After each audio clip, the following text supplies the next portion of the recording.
Hello and welcome back to Focus Atlanta. Thanks so much for continuing to watch. Again, I am your host, Keisha Lancelin. In this segment, we're going to talk a little bit about those rising gas prices we've all noticed. I'm here with Kate Gordon. Hi, Keisha. It's great to see you. Thank you so much for making time for us. I mean, it's getting to be a bit much. I think that most people are seeing, around $4 a gallon here in the South. What should we know? Yeah, it's I live in California now after being in DC, and $4 seems really low to us, I have to say. So, but I know it's hitting people incredibly hard, especially in Georgia and Atlanta. You have a lot of folks driving long distances to get to work. It's people are really dependent on those cars. So, people should know this. I mean, the bottom line, there is not yet a resolution of this war. So we've been in this for 5 months. There have been not only this day-to-day question about is the Strait of Hormuz, which is that narrow strait where a lot of those vehicles, the ships go through for oil and gas for the world economy. It's open, it's closed, it's open, it's closed. I mean, it is a negotiating point in this war. So Iran is holding on to it as a negotiating point. And it is not, whatever you may hear, it is not open in any durable way today, as of right this second that I'm talking. There's also a broader context, though, Keisha, which is that there's been infrastructure that's been attacked and destroyed during this war that actually will take years to get back online. So it's not just about this one waterway. You have this infrastructure, which, in some cases, like in the natural gas case in Qatar, it'll be 7 years or more before that comes back online. So we have sort of broader infrastructure impacts, this narrow strait. This all matters because, and people will always say, people will say, aren't we a big oil producer in the US? Why does this matter? And I think just a reminder that it's a very international market. Global market, oil markets are very global. Everybody is working, all these companies, state-owned oil, contracts with each other, sending things all over the world. So it really matters what happens in this choke point in the Middle East, even though we're a producer. So when we're, as a consumer, we feel like there's absolutely nothing that we can do. Like it's so up in the air and everything is in the power of everybody else's hands. What should we know? Yeah, I mean, it is really hard to look at this as a consumer because you are kind of helpless. I mean, this market is it's global. It's out of your individual hands. All you're driving around, you're looking for that cheap station, right?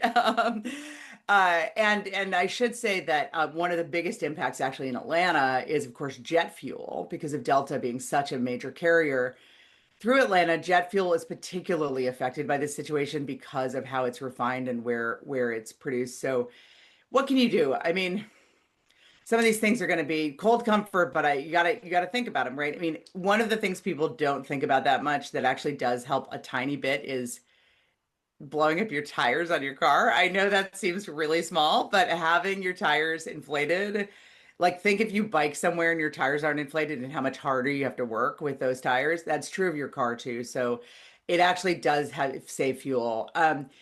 Combining trips. I mean, these are the kinds of things consumers can do when you're going to the store, combine it with the trip that you have the errand to pick up your stuff at the pharmacy. Those little things in this kind of a market really matter.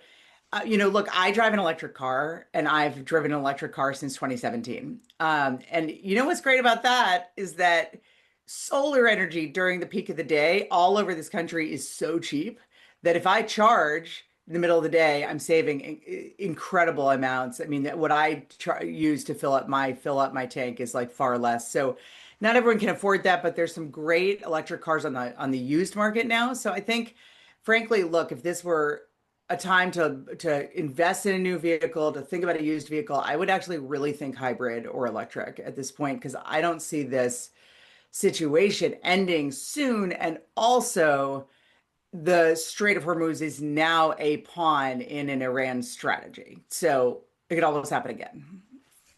Well, that's exactly what we want to know. I know sometimes, for the viewers, that's not exactly like, super comforting that we really don't have a role, but there are small things that we could do to Yep. maybe get us over the hump.